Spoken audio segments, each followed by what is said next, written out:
Assalamualaikum, teman-teman semua. Kali ini kelompok 7 ingin membahas sebuah materi yang berjudul Menstimulasi Keterampilan Kognitif dan Kreativitas dengan dosen pengampu, Dranenden Sundari MPD. Selamat menonton. Apakah kamu tahu apakah itu perkembangan kognitif? Perkembangan kognitif merupakan perubahan kemampuan berpikir dan menemukan bermacam-macam alternatif pemecahan masalah, membantu anak untuk memilah-milah, mengelompokkan serta mempersiapkan pengembangan kemampuan berpikir teliti. Pada dasarnya pengembangan kognitif dimaksudkan agar anak mampu melakukan eksplorasi terhadap dunia sekitar melalui panca inderanya, sehingga dengan pengetahuan yang dimilikinya, anak dapat melangsungkan hidupnya dan menjadi manusia yang sesuai dengan kodratnya. Melatih perkembangan kognitif anak sangatlah penting, karena perkembangan kognitif inilah yang nantinya akan mempermudah anak untuk melakukan aktivitasnya di sekolah. Jika kognitif anak belum berkembang dengan baik, maka ia akan mengalami kesulitan dalam melakukan kegiatannya sehari-hari. Sasaran kemampuan kognitif anak usia dini menurut kurikulum 2013, yaitu menyebutkan bagian-bagian suatu gambar, mengenal bagian-bagian tubuh, memahami konsep ukuran, besar kecil, panjang pendek, mengenal macam-macam warna, mengenal macam-macam bentuk, geometri, dan mulai mengenal pola. Perkembangan kognitif terjadi ketika anak sudah membangun pengetahuan melalui eksplorasi aktif dan penyelidikan pada lingkungan fisik dan sosial di lingkungan sekitar. Sekarang, apakah kamu tahu kreativitas itu apa? Kreativitas merupakan salah satu potensi yang dimiliki anak yang perlu dikembangkan sejak usia dini.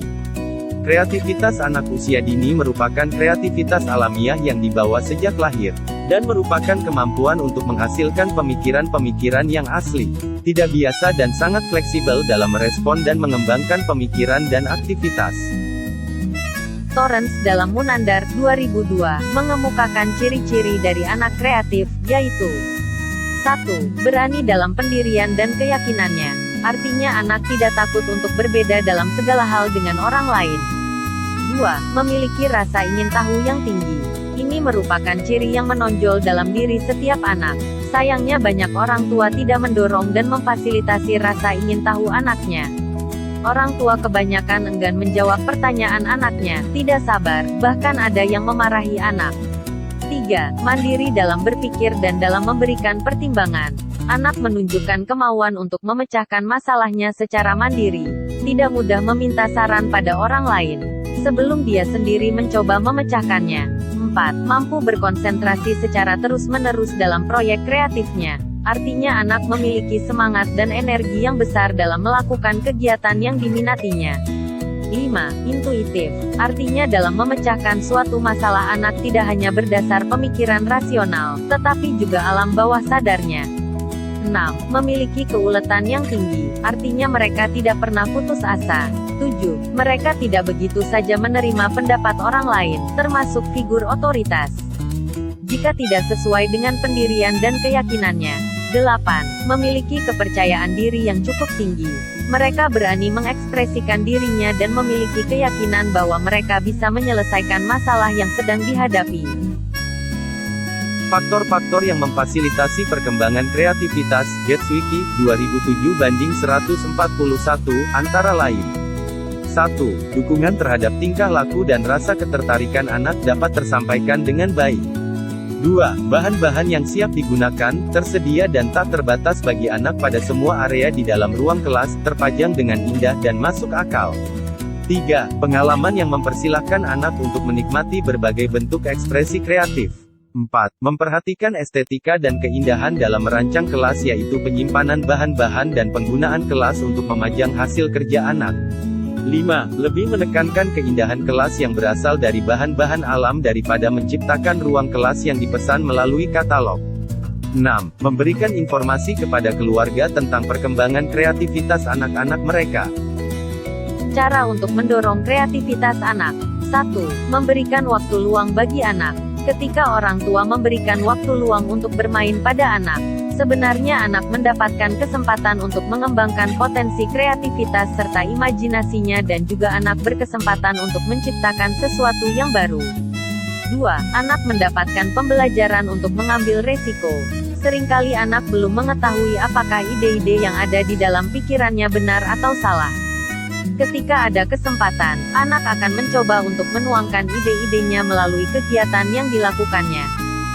3. Lingkungan yang aman. Ketika anak sedang mempelajari pembelajaran pengambilan resiko, anak harus didukung dengan lingkungan yang aman. Pada saat anak menemukan kesulitan dan anak berada pada lingkungan yang aman, maka anak tidak akan menerima ejekan. Melainkan anak akan mendapatkan kesempatan kembali untuk menyelesaikan permasalahan yang sedang dihadapi anak. 4. Tersedia mainan. Kegiatan kreatif dapat dilakukan di mana saja. Anak dapat mengeksplor potensi kreativitasnya di segala benda yang ditemuinya.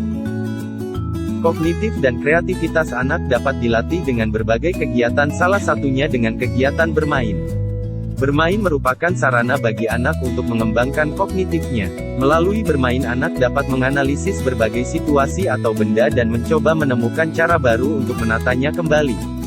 Dengan bermain, anak dapat mengekspresikan pikirannya atau anak dapat berkhayal membuat suatu karya dengan cara alami dan original seperti bermain balok. Permainan balok adalah jenis permainan yang paling dipilih oleh anak usia dini. Aspek utama yang dikembangkan untuk mendasari permainan balok ini adalah melalui teknik bebas dan terstruktur. Dengan teknik permainan bebas, anak bebas melakukan apa saja pada balok. Namun tetap dengan arahan-arahan yang disesuaikan dengan pengembangan kognitif skill untuk kreativitas anak usia dini. Bisa melalui pertanyaan-pertanyaan, berapa banyak balok yang bisa kau bawa? Atau, apa yang akan kau bentuk dari balok-balok itu? Teknik yang kedua yaitu dengan menggunakan aktivitas yang terstruktur. Dengan teknik aktivitas terstruktur, maka anak melaksanakan permainan balok melalui tahapan-tahapan yang terstruktur. Yuk kita simak video berikut ini.